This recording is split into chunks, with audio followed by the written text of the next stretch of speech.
You ask Tiger to solve. This deals with linear equations with one unknown.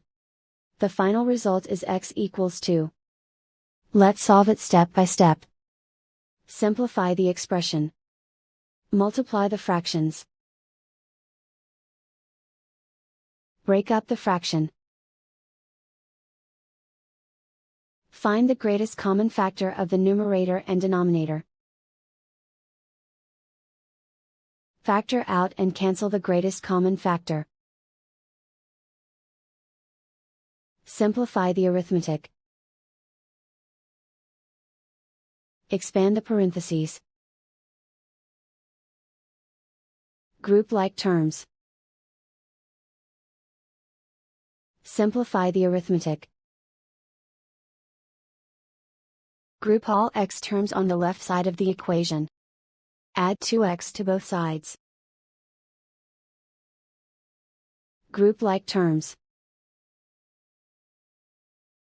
Group the coefficients. Convert the integer into a fraction. Combine the fractions. Combine the numerators. Simplify the arithmetic. Group all constants on the right side of the equation. Add 5 to both sides. Simplify the arithmetic.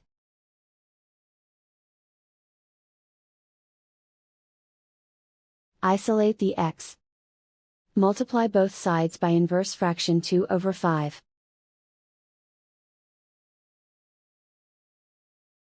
Group like terms. Multiply the coefficients. Simplify the fraction. Multiply the fractions. Simplify the arithmetic. And so the final result is x equals 2.